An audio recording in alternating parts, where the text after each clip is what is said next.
जरा सोचिए, क्या दुनिया के एक छोटे से सिर्फ 33 किलोमीटर के जलमार्ग पर कंट्रोल पूरी ग्लोबल इकोनॉमी को हिला सकता है? आज हम अमेरिका और ईरान के बीच की उस गहरी दुश्मनी की कहानी को समझेंगे, जो असल में तेल के कुओं में पैदा हुई और आज भी पूरी दुनिया पर अपना असर डाल रही है। ये है हॉर्मुज़ जलडमरू मध्य या स्ट्रेट ऑफ हॉर्मुज़। इसे दुनिया की एनर्जी सप्लाई का गला भी कहा जा सकता है। एक ऐसा पतला सा रास्ता जहां से दुनिया का लगभग 5वां हिस्सा तेल गुजरता है, और यहीं से आज के तनाव की असली कहानी शुरू होती है। तो सवाल ये उठता है कि एक रीजनल दुश्मनी में आखिर इतनी ताकत आई कहां से कि ये पूरी दुनिया की अर्थव्यवस्था को अपनी उंगलियों पर नचा सकती है? इसका जवाब तेल, सत्ता और धोखे की एक लंबी कहानी में छिपा है, और इसे समझने के लिए हमें थोड़ा इतिहास में पीछे चलना होगा। तो चलिए कहानी की शुरुआत करते हैं। ये जो संघर्ष है ना, ये सिर्फ जमीन का नहीं है, बल्कि जमीन के नीचे बहने वाले काले सोने यानी तेल पर कंट्रोल का है। साल था 1951, जब ईरान के प्रधानमंत्री मुसद्दिक ने एक बहुत बड़ा साहसिक कदम उठाया। उन्होंने ईरान के तेल उद्योग का राष्ट्रीयकरण कर दिया। मतलब अब से ईरान का तेल ईरान का होगा। इससे ब्रिटेन का दशकों पुराना कंट्रोल खत्म हो गया। जाहिर है, पश्चिम को ये बात बिल्कुल भी पसंद नहीं आई, और फिर 1953 में अमेरिका और ब्रिटेन ने मिलकर ऑपरेशन एजेक्स चलाया। एक चुनी हुई सरकार को गिरा दिया गया और अमेरिका के समर्थक शाह को सत्ता सौंप दी गई। ये घटना ईरानियों के लिए सिर्फ एक पॉलिटिकल तख्तापलट नहीं थी, ये एक राष्ट्रीय अपमान था। जिस अमेरिका ने हमेशा लोकतंत्र का पाठ पढ़ाया, उसी ने उनकी चुनी हुई सरकार को हटा दिया। आज जो डेथ टू अमेरिका के नारे गूंजते हैं ना, उनकी जड़ें असल में इसी धोखे में हैं। अब कहानी में एक बहुत ही दिलचस्प मोड़ आता है। अमेरिका ने न सिर्फ शाह का समर्थन किया, बल्कि विडंबना देखिए, ईरान को उसकी पहली परमाणु टेक्नोलॉजी भी दी। और यही इस पूरी कहानी की सबसे बड़ी विडंबना है। 1957 में एटम्स फॉर पीस यानी शांति के लिए परमाणु नाम के एक प्रोग्राम के तहत अमेरिका ने खुद ईरान को न्यूक्लियर टेक्नोलॉजी दी थी। ये वही न्यूक्लियर प्रोग्राम है जिसे ख़त्म करने के लिए अमेरिका ने बाद में दशकों लगा दिए और अरबों डॉलर बहा दिए। लेकिन फिर 1979 की इस्लामी क्रांति ने सब कुछ पलट कर रख दिया। शाह को सत्ता से हटा दिया गया और मिडिल ईस्ट में अमेरिका का जो सबसे करीबी दोस्त था, ईरान, वो रातों रात उसका सबसे बड़ा दुश्मन बन गया। और जब ये सब हो रहा था तो पर्दे के पीछे एक और बड़ी कहानी चल रही थी।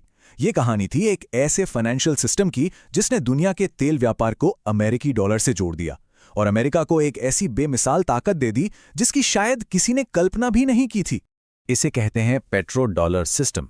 ये सुनने में कॉम्प्लेक्स लगता है, पर असल में एक सीधा साधा समझौता था। इसमें सऊदी अरब जैसे तेल पैदा करने वाले देशों ने ये मान लिया कि वो अपना तेल सिर्फ और सिर्फ अमेरिकी डॉलर में बेचेंगे। ये भले ही एक छोटा सा बदलाव लगे, लेकिन इसने दुनिया की अर्थव्यवस्था को हमेशा के लिए बदल दिया।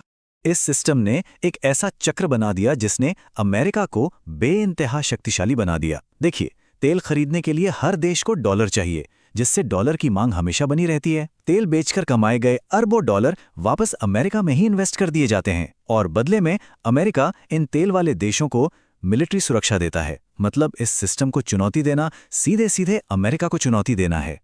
अब वापस आते हैं परमाणु मुद्दे पर। ईरान इराक युद्ध के जो भयानक अनुभव थे और अमेरिका से लगातार मिल रही धमकियों ने ईरान को ये यकीन दिला दिया कि अगर उसे अपना अस्तित्व बचाना है तो उसे एक परमाणु हथियार की जरूरत पड़ सकती है। इसे ना ऐसे समझिए, बिजली बनाने के लिए यूरेनियम को थोड़ा सा पकाना पड़ता है, लगभग 3 से 5% तक, लेकिन परमाणु बम के लिए इसे 90% तक उबालना पड़ता है। ईरान आज 60% तक पहुंच चुका है, मतलब बम बनाने से बस कुछ ही कदम दूर। 2015 में JCPOA समझौते से एक उम्मीद जगी थी। लगा कि शायद मामला सुलझ जाएगा, लेकिन 2018 में अमेरिका के उस डील से हटने के बाद सब कुछ बिखर गया। इसके बाद ईरान के न्यूक्लियर ठिकानों पर हुए हमलों ने उसे और भड़का दिया और उसने ऐलान किया कि वो अब 60% तक यूरेनियम संवर्धन करेगा। इस ऐलान ने दुनिया की सांसें फिर से अटका दी, और यही बात इस सिचुएशन को इतना गंभीर बनाती है। एक्सपर्ट्स का मानना है कि ईरान को अब एक परमाणु बम बनाने के लिए जरूरी मटेरियल तैयार करने में सिर्फ 12 दिन लग सकते हैं, सिर्फ 12 दिन। तो सवाल ये है कि ईरान जैसी एक रीजनल पावर अमेरिका जैसी सुपर पावर से मुकाबला करती कैसे है?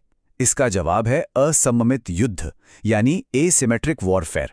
इसका मतलब है सीधी लड़ाई से बचना और दुश्मन की कमजोरियों पर वार करना। ये एक ऐसी स्ट्रैटेजी है जिसमें बड़ा और मजबूत होना हमेशा जीत की गारंटी नहीं होता।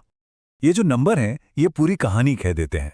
एक ईरानी ड्रोन की कीमत है लगभग $20,000, लेकिन उसे आसमान में गिराने वाली एक अमेरिकी मिसाइल की कीमत है $40 लाख। ईरान कम लागत वाले हथियारों से अपने दुश्मन पर भारी आर्थिक बोझ डालता है। ये युद्ध लड़ने का एक बहुत ही चालाक तरीका है। ईरान की स्ट्रैटेजी असल में 3 मजबूत पिलर्स पर खड़ी है। पहला, अपनी लड़ाई को अपनी सीमाओं से दूर रखना, जिसके लिए वो हिजबुल्लाह और हुती जैसे प्रॉक्सी ग्रुप्स का इस्तेमाल करता है। दूसरा, अपने कीमती हथियारों जैसे मिसाइल और ड्रोन्स को पहाड़ों के नीचे बंकरों में छिपाकर सुरक्षित रखना।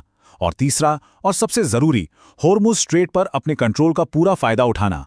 और अब हम कहानी को वापस वहीं ले आते हैं जहां से हमने इसे शुरू किया था, स्ट्रेट ऑफ हॉर्मुज। यहीं पर इतिहास, राजनीति और अर्थशास्त्र के सारे धागे आकर मिल जाते हैं और हमें ये पता चलता है कि ये लड़ाई आखिर हम सबके लिए क्यों इतनी मायने रखती है। जरा इस पे गौर कीजिए। सऊदी अरब और यूएई जैसे खाड़ी के देश अपने खाने पीने का 90% सामान बाहर से मंगाते हैं और इसका ज्यादातर हिस्सा इसी पतले से रास्ते से आता है।